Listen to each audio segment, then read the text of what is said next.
J'invite Madame le professeur Bencheida qui nous vient de Tunisie.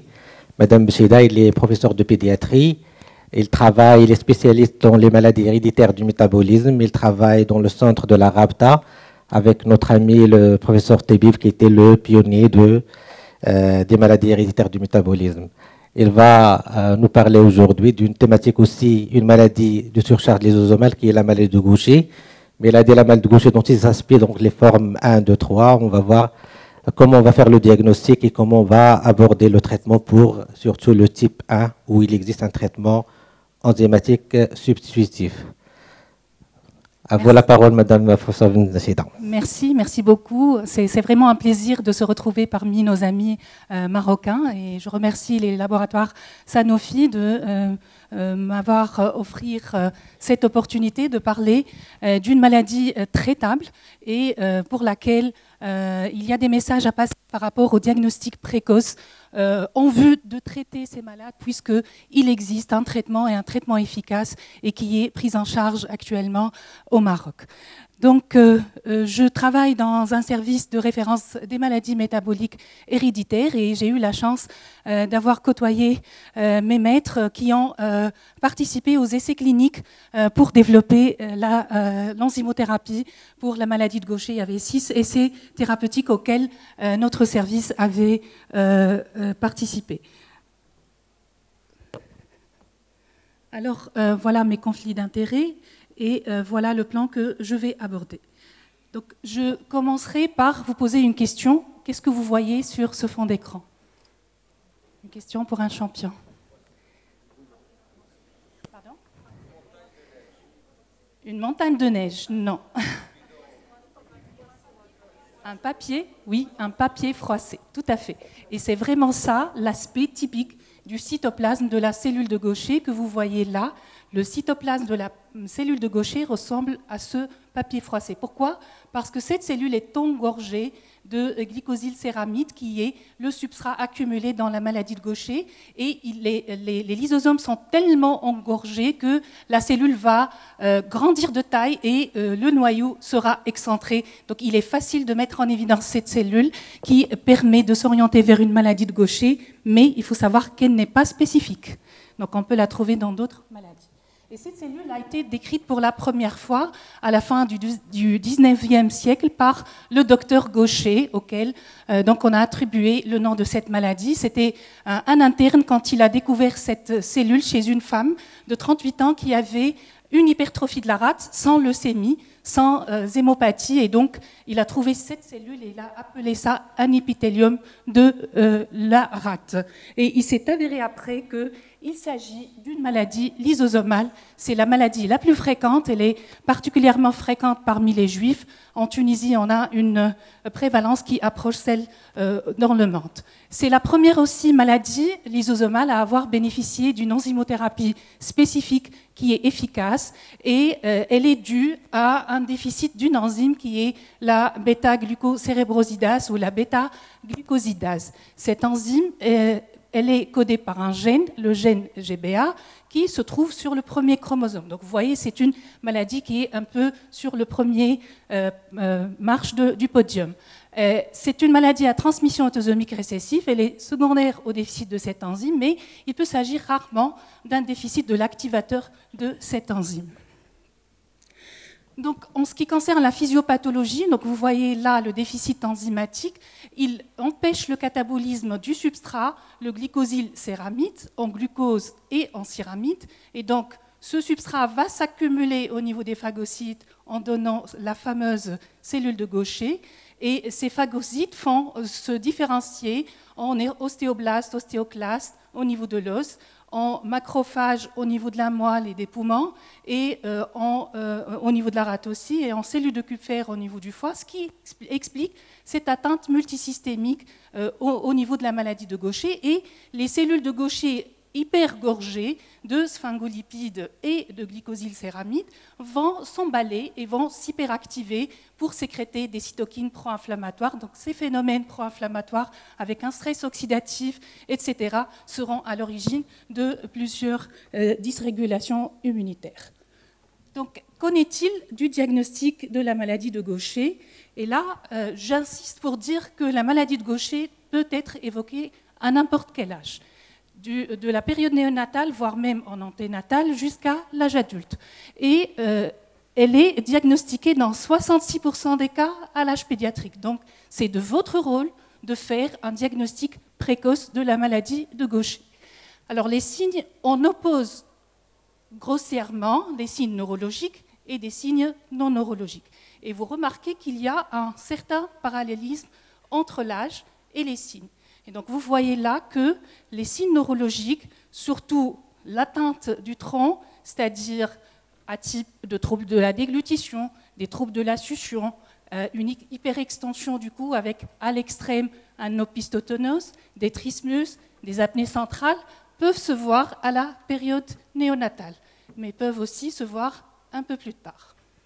Alors, d'autres signes neurologiques peuvent se voir à type de saccade horizontale anormale, ou ce qu'on appelle par abus de langage la praxie oculomotrice, peuvent se voir la première année de vie ou un peu plus tard, c'est-à-dire pas plus tard que 10 ans, rarement à l'adolescence, voire exceptionnellement à la naissance, à l'adolescence. Par contre, l'épilepsie, surtout l'épilepsie myoclonique, et il faut y penser devant une épilepsie myoclonique, se voit surtout la première année de vie ou un peu plus tard dans l'enfance. Et donc, les signes systémiques se voient plus à n'importe quel âge, c'est-à-dire l'hépatosplénomégalie et les signes hématologiques, à savoir l'anémie, la thrombopénie, la tendance à l'hémorragie. Par contre, les anomalies squelettiques vont se voir plus à l'enfance et à l'adolescence. Ces anomalies squelettiques sont très intéressantes. Pourquoi? Parce qu'elles peuvent poser un diagnostic différentiel avec la drépanocytose. Et vous connaissez les crises vaso-occlusives de la drépanocytose. Avec la splénomégalie, on pense facilement au diagnostic. Donc, si vous avez une électrophorèse de l'hémoglobine normale, il faut penser à la maladie de Gaucher. Et autre chose, atteinte hématologique avec hépatosplénomégalie, on pense certainement à tout ce qui est hémopathie maligne.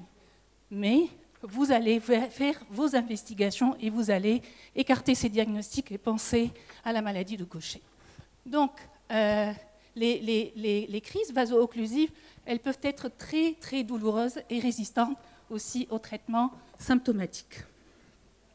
Alors là, c'est une vidéo qui va vous montrer un signe neurologique précoce qui est l'apraxie oculomotrice horizontale. Donc, remarquez, il y a une lenteur au mouvement des yeux quand l'enfant tourne la tête. Regardez, les yeux vont mettre un peu de temps pour suivre le mouvement de la tête. Voilà. Vous l'avez vu? Donc l'enfant, quand il va tourner la tête tourne, mais les yeux vont rester un peu en retard et hop, ils vont suivre. D'accord? C'est un signe très très précoce de la maladie de Gaucher neurologique. Donc, quels sont les signes clés finalement? C'est l'hépatosplénomégalie dans 90% des cas, c'est l'atteinte osseuse, mais qui est symptomatique dans 30% des cas seulement. Il faut aller faire la radiographie du fémur pour chercher la déformation en flaquente d'Erlenmeyer, comme vous le voyez sur la radio en haut.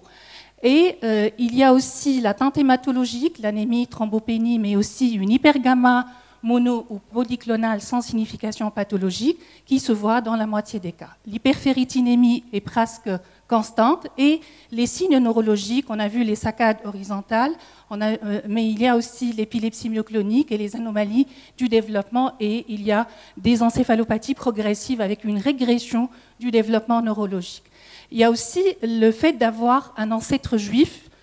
C'est un facteur prédisposant à la maladie de Gaucher et il y a certains auteurs qui préconisent de dépister au sein des communautés juives la maladie de Gaucher. L'histoire familiale de maladie de Gaucher est un argument de poids. Et donc, si vous avez au moins 2 signes, c'est probablement une maladie de Gaucher. Donc attention, la splénomégalie est fréquente, mais elle peut manquer. Autre chose, plus on a de signes, plus on a de chances d'avoir le diagnostic de maladie de Gaucher. Et il faut oublier tous les scores de la littérature chez l'enfant, ils n'ont pas été validés. Alors, la suspicion clinique de la maladie de Gaucher doit amener à essayer de phénotyper est-ce que c'est un Gaucher neurologique ou non neurologique et à confirmer la maladie. On peut être réconforté par les biomarqueurs, c'est-à-dire la ferritinémie qui est constamment élevée, mais ce n'est pas spécifique. La chitotriosidase est un marqueur très, très intéressant, mais malheureusement, il est aussi disponible, mais malheureusement, il peut être normal à défaut chez certains patients. Ce qui est très intéressant et très spécifique, c'est le lyso-GB1, c'est la sphingosine. Pourquoi? Parce qu'elle est spécifique du substrat et donc elle est très spécifique pour le diagnostic et aussi elle permet de surveiller l'efficacité du traitement. Elle diminue sous traitement, c'est-à-dire elle va refléter le niveau d'activité enzymatique. Alors, le dosage enzymatique, c'est finalement le gold standard pour le diagnostic et vous avez la chance de pouvoir le faire sur papier Guthrie, papier buvard. C'est le laboratoire Sanofi Genzyme qui vous envoie gratuitement le prélèvement. Donc, il faut vraiment bien suspecter la maladie de Gaucher, envoyer le malade à un CHU où ils ont accès à tout un système pour envoyer les DBS et confirmer le diagnostic. Bien sûr, l'étude du gène, elle va réconforter le diagnostic de certitude et va aider à classer le malade. Alors, en gros, la classification phénotypique, on doit distinguer 3 types de maladies de Gaucher. Le type 1, c'est le type viscéral non neurologique qui est le plus fréquent au Maroc. Je pense que 90% des patients ont une maladie de Gaucher type 1 et il est caractérisé par l'absence d'atteinte neurologique. C'est juste l'atteinte viscérale, hépatosplénomégalie, etc. Le type 2, c'est la forme neurologique aiguë du nourrisson, c'est-à-dire ça va commencer très précocement avant l'âge de 1 an et il va évoluer rapidement vers le décès avant l'âge de 3 ans. Alors, le troisième type, c'est la forme neurologique chronique qui intéresse plus l'enfant et l'adolescent. Ça va se manifester par l'atteinte neurologique en premier ou bien par l'atteinte viscérale en premier et l'atteinte neurologique peut tarder à apparaître. Donc, il faut surveiller les malades sur le plan neurologique, c'est-à-dire ne portez pas facilement le diagnostic de maladie de Gaucher type 1 sans avoir un recul. Sauf bien sûr si on a, après on va voir, des mutations en faveur d'un type neurologique. Alors, en fait, il existe un continuum phénotypique dans la maladie de Gaucher entre des formes complètement asymptomatiques, voire des formes extrêmement graves qui peuvent apparaître même en anténatal pendant la période fœtale avec une anasarque fœtoplacentaire. Vous voyez là la peau ichthyosique et l'anasarque, c'est un enfant qui est décédé quelques heures après la naissance. Et vous voyez que dans la maladie de Gaucher de type 3, on peut avoir aussi des sous-types. Et le sous-type 3C, il est caractérisé par une atteinte cardiaque qui est sévère. Alors là, j'ai mis en rouge la possibilité d'avoir des signes neurologiques dans la maladie de Gaucher de type 1. C'est la maladie de Parkinson qui peut se voir à l'âge adulte précocement et sévèrement, et aussi une neuropathie périphérique. Donc la dichotomie neurologique et non neurologique n'est pas vraiment très très parfaite.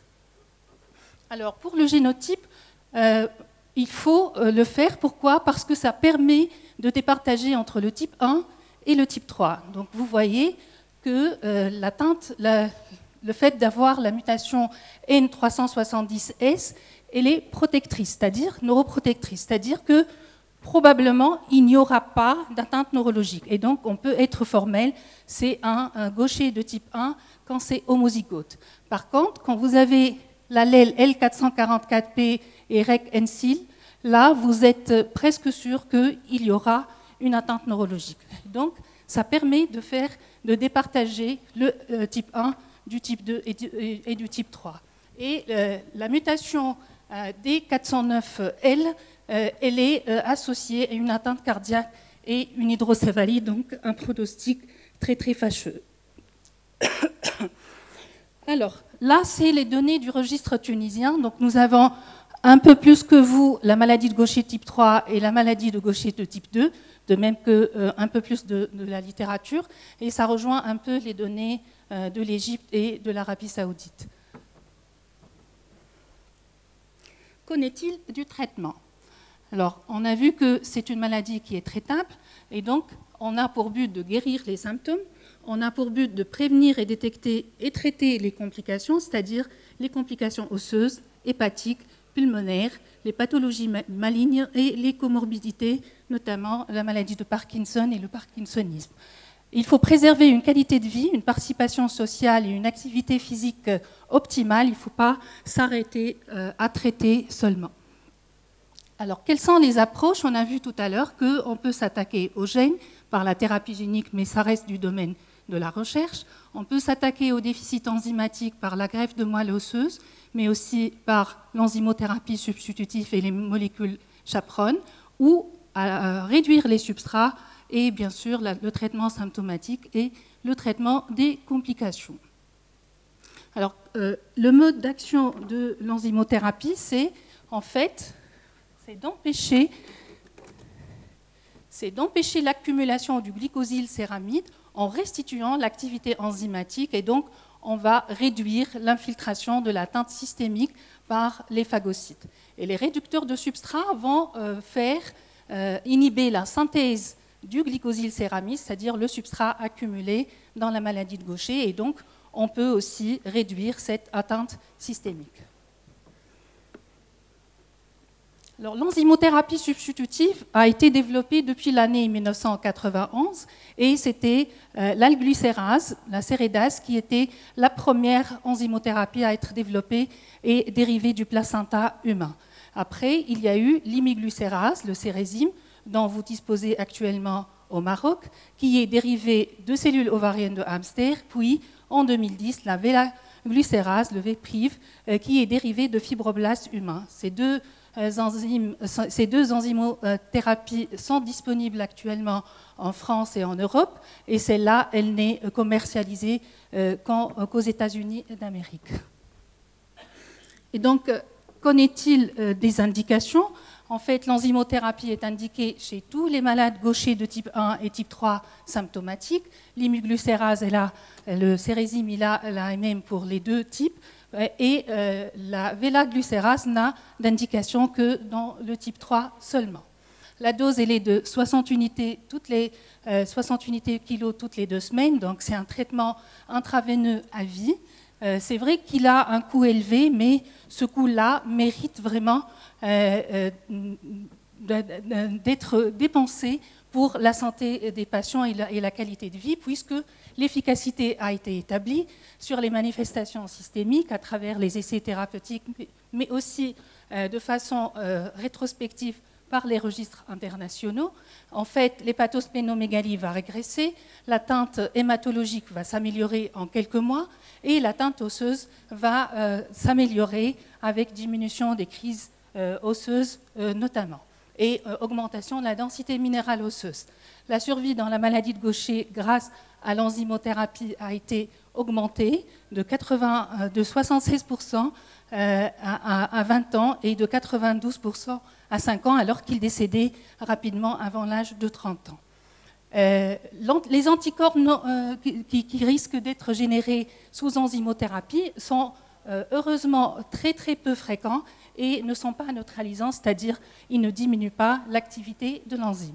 Et aussi, les réactions d'hypersensibilité ne peuvent être donc évitées par la prescription d'antihistaminiques, par les corticoïdes et par le ralentissement de l'infusion. Ce qu'on reproche en fait à l'enzymothérapie substitutive, c'est le fait qu'elle ne passe pas la barrière hémato-encéphalique et donc l'efficacité sur l'atteinte neurologique n'est pas encore garantie. Alors, deuxième traitement, c'est les réducteurs de substrat. Et là, on parle du Miglusta, la Zavesca, et l'Eliglista, la Serdelga. Ces deux médicaments, en fait, le Miglusta n'est plus pratiquement utilisé parce qu'il a des effets secondaires digestifs et neurologiques et son efficacité n'a pas été vraiment au top. Par contre, l'Eluglusta, le Serdelga, c'est un analogue qui inhibe spécifiquement la glycosylcéramide synthétase et donc il est plus puissant et il a une efficacité qui a été établie. Donc, c'est chez l'adulte atteint de maladie de Gaucher à travers plusieurs essais cliniques, mais aussi à travers le registre. Et il a l'avantage que ce soit des comprimés qu'on peut prendre 1 ou 2 fois par jour et avec donc pratiquement pas d'effets secondaires et le fait qu'il passe la barrière hémato-encéphalique et donc on peut espérer qu'il donne des résultats sur l'atteinte neurologique. Sauf que vraiment les résultats sur le plan neurologique n'ont pas été fameux jusqu'au moment, mais il y a des essais d'amélioration et des essais cliniques pour chercher un réducteur de substrat qui diffuse mieux le système nerveux central. Donc, pour les molécules chaperones, je passe, mais il faut dire que l'ambroxol il est prometteur, surtout pour les manifestations Parkinson-like dans la maladie de Gaucher. Alors là, j'ai mis un tableau comparatif entre l'enzymothérapie substitutive et les réducteurs de substrat pour vous montrer que finalement, ce qu'on retient, c'est chez l'enfant, c'est l'enzymothérapie substitutive dans la maladie de Gaucher type 1 et dans la maladie de Gaucher type 2. Par contre, les réducteurs de substrat se résument à l'âge adulte quand l'enzymothérapie n'est pas possible ou n'est pas une option et surtout les formes légères à modérées. Donc la greffe de moelle osseuse, c'est à oublier, surtout qu'il y a des effets secondaires, la mortalité jusqu'à 10%, des complications immunitaires et infectieuses qui sont assez sévères à gérer. Et en plus, elle n'a pas prouvé son efficacité et sa sécurité contre les autres traitements et ce n'est pas vraiment éthique de la donner tant qu'on a des traitements qui sont efficaces. Il ne faut pas oublier les traitements symptomatiques, les transfusions, le traitement de la douleur, surtout la corticothérapie, les biphosphonates pour la déminéralisation osseuse et les benzodiazépines sont les antiépileptiques de choix. La chirurgie donc, orthopédique s'adresse aux complications orthopédiques irréversibles et la splénectomie elle est à éviter, sauf un bon recul sous enzymothérapie et il faut préférer la splénectomie partielle. Donc là, nos données tunisiennes, 37 patients traités par enzymothérapie et 6 par réducteur de substrat. Donc là, pour les résultats, vous voyez la régression de l'attente hématologique en 1 année. La régression de l'attente osseuse va mettre un peu plus de temps, entre 2 et 3 ans, et la régression de la surcharge splénique va mettre à peu près 2 ans, et la qualité de vie va s'améliorer sensiblement à partir de la 3e année. Donc voilà, en conclusion, le diagnostic de maladie de Gaucher doit se faire à l'âge pédiatrique. Donc il est nécessaire de reconnaître les signes clés et les algorithmes. Le phénotypage peut se faire sur la clinique, mais aussi par le génotypage. Pourquoi ? Pour adapter le traitement spécifique. Donc finalement, l'enzymothérapie substitutive est l'option thérapeutique de choix pour les maladies de Gaucher de type 1 et de type 3 pédiatriques. Et l'efficacité a été prouvée sur les atteintes systémiques, c'est-à-dire osseuses, viscérales et hématologiques, et elle a transformé le pronostic des maladies de Gaucher de type 1 et de type 3. Finalement, il faut oublier la greffe de moelle dans votre pays et la prise en charge de maladies de Gaucher de type 2 reste seulement palliative parce que son pronostic est réservé, donc il n'y a pas eu lieu de la traiter. Donc finalement, on espère avoir un traitement meilleur par la recherche, la thérapie génique en particulier, et le diagnostic prénatal reste conseillé surtout dans le type 2 et le type 3. Donc voilà, merci. Et là, c'est la liste des médecins qui ont participé à l'étude de la maladie de Gaucher en Tunisie et au registre national que nous espérons généraliser au Maghreb. Merci beaucoup et excusez-moi, j'ai un problème de... Merci, professeur Benchida, de la qualité de votre exposé qui était clair. Je pense qu'on va prendre une ou deux questions puisqu'on est en retard. Est-ce qu'il y a des questions dans la salle? Oui.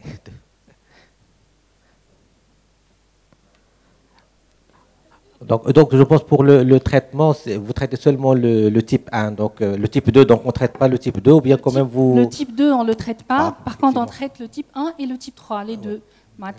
L'existence d'atteintes neurologiques après la première année de vie ne contre-indique pas le traitement. Au contraire, on améliore la qualité de vie de l'enfant, on améliore les manifestations systémiques et peut-être que les réducteurs de substrat qui passent la barrière hématoméningée permettraient, en association avec l'enzymothérapie, d'améliorer ces malades sur le plan neurologique. C'est ce qui est en train de se faire actuellement et de se développer. D'accord. Professeur Haïda. J'ai un message à des amis de la région pour leur dire qu'il y a la possibilité de diagnostic immédiat, donc grâce au laboratoire Sanofi Genzyme. Donc s'ils ont des suspicions, le patient, c'est juste pour faire un prélèvement et d'envoyer ça donc à l'étranger pour un diagnostic dans les 15 jours, diagnostic donc enzymatique, enzymologique et génétique. Pour les deux maladies, MPS et même les autres. Même les autres, c'est la maladie de Fabry, la maladie de Pompe. Donc il y a les 4 maladies où il existe un traitement enzymatique substitutif. Donc on fait le diagnostic pour les 4 maladies. Professeur Al-Harj. Juste un commentaire, hein. Moi je profite de ces exposés, les deux, pour faire le plaidoyer du dépistage néonatal. Je crois qu'ici au Maroc, on a pris énormément de retard.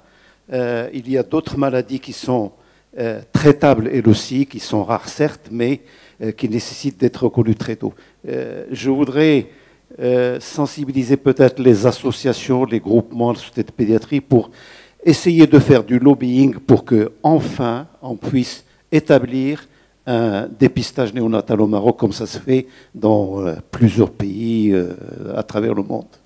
Merci, professeur Al-Harj. Merci, madame professeure Benchida. Donc, et on lève la session. Merci beaucoup. Donc maintenant, c'est les trophées pour les deux conférenciers. Restez. C'est Bouskelaoui. Oui, Bouskelaoui, madame Benchida, et les deux modérateurs, nos amis. Ah, bien sûr, vous avez travaillé. Si vous allez intervenir tout à l'heure, c'est le même trophée qu'on va vous remettre.